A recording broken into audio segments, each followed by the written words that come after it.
শুধুমাত্র ওআইসিভুক্ত দেশগুলোতে যেই পরিমাণ জাকাত হয় সেটার পরিমাণ হলো $600 বিলিয়ন।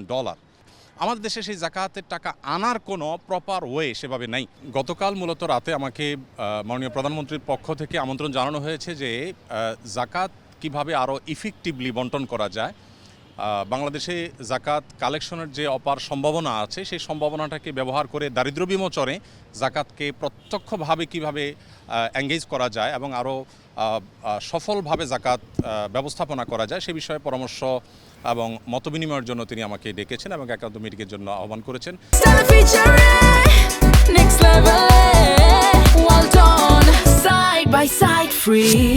আমরা যেহেতু আপনারা জানেন আসুন্না ফাউন্ডেশনের মাধ্যমে আমরা জাকাত নিয়ে কাজ করে থাকি বিগত 6-7 বছর যাবৎ, এবং শুধু গত এক বছরের হিসেব অনুযায়ী আমাদের মাত্র 13 কোটি টাকা খরচ করে আমরা 2100 বেকার তরুণ তরুণীকে আমরা পৃথকভাবে স্কিল ডেভেলপমেন্টমূলক প্রশিক্ষণ দিয়ে তাদেরকে আমরা কর্মসংস্থানের ব্যবস্থা করে দিয়েছি।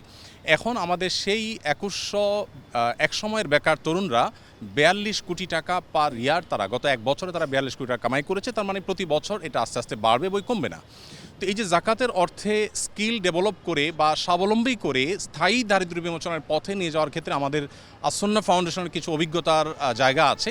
সেই জায়গা থেকে আমরা কিছু পরামর্শ, কিছু মত আমরা দেওয়ার চেষ্টা করছি মাননীয় প্রধানমন্ত্রীকে, এবং সেই মতগুলো তিনি শুনে তিনি খুবই খুশি হলেন এবং তিনি আমাদেরকে মাননীয় মন্ত্রী ধর্মমন্ত্রী মহোদয়কে এবং অন্যদেরকে সংশ্লিষ্টদেরকে নির্দেশ দিয়েছেন যে যেন জাকাত নিয়ে সরকারের জায়গা থেকে আরও ইফেক্টিভলি কীভাবে জাকাত বন্টনকে আরও সুশৃঙ্খলভাবে করা যায় এবং আরও ইফেক্টিভলি করা যায় সেই সম্ভাবনাগুলোকে খুঁজে বের করার জন্য তিনি নির্দেশ দিয়েছেন।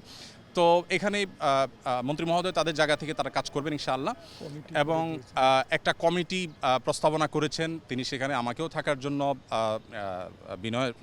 নির্দেশ দিয়েছেন, অনুরোধ করেছেন। আমি ওনাকে বিনয়ের সাথে যদিও বলেছি যে এখানে বেতন খতিব আছেন, আরও অনেকে আছেন, তারপরেও তার একান্ত অনুরোধে ইনশাআল্লাহ আমি হয়তো থাকার চেষ্টা করব। দিন শেষে মূলত আমি আমার জায়গা থেকে যে প্রস্তাবনাটা দিয়েছি সেটা হলো যে এখন যেভাবে মানুষ যার যার মতো জাকাত দিচ্ছে এটা তো আছেই, এর পাশাপাশি চ্যারিটি প্রতিষ্ঠানগুলো যারা জাকাত কালেক্ট করছে তাদেরকে যদি একটা রেগুলেটরি জায়গা থেকে গভর্নমেন্ট যদি কিছু পলিসি করে দেয় এবং কে কতটা ইফেক্টিভলি কাজ করছে এটা একটা কম্পিটিশন যদি তৈরি করে দেয়, শুধুমাত্র ওআইসিভুক্ত দেশগুলোতে যেই পরিমাণ জাকাত হয় সেটার পরিমাণ হলো $600 বিলিয়ন, 45 লক্ষ কোটি টাকা পার ইয়ার শুধুমাত্র ওআইসিভুক্ত দেশগুলোতে জাকাত হয়। আমাদের দেশে সেই জাকাতের টাকা আনার কোনো প্রপার ওয়ে সেভাবে নাই। তো আমরা প্রস্তাবনা দিয়েছি যে যদি সেটাকে আনার ব্যবস্থা করা হয় তাহলে আমাদের জাতীয় অর্থনীতিতে এটা ব্যাপক ভূমিকা রাখবে ইনশাআল্লাহ, এবং সেই সাথে দরিদ্রকে সাময়িক কিছু টাকা পয়সা দিয়ে তার দারিদ্র্য আসলে দূর করা যায় না, বরং তাকে আইদার স্কিল ডেভেলপ করে দেওয়া আর না হয় তাকে স্বাবলম্বী করার কোনো একটা প্রসেসে যাওয়া, যেটা আমরা আসুন্না থেকে করছি। তো এই কমিটিতে কয়জন থাকবে এটা এখনও পুরোপুরি চূড়ান্ত হয়নি। 5-7 জনের একটা কমিটি হবে। সভাপতি মাননীয় মন্ত্রী ধর্মমন্ত্রী মহোদয়, তার সভাপতিত্বে কমিটি হবে, এবং বায়তুল কারমের খতিব মহোদয়কে প্রস্তাবনা পাঠানোর জন্য মাননীয় প্রধানমন্ত্রী বলেছেন তিনি থাকবেন।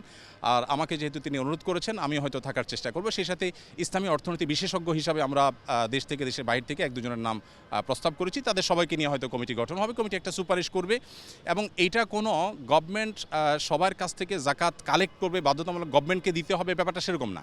আমার প্রস্তাবনা ছিল যে জাকাত বিভিন্ন অর্গানাইজেশন নিচ্ছে, প্রতিষ্ঠান নিচ্ছে, শুধু রেগুলেটরি জায়গা থেকে গভর্নমেন্ট কাজ করবে, যেটা প্রপার ইউটিলাইজ হচ্ছে কিনা এবং যেন যথাযথ ব্যবহার হয় এবং কম্পিটিশন হয়, আরও ইফেক্টিভলি যেন ইউজ হয় সেই জায়গা থেকে গভর্নমেন্ট কাজ করবে।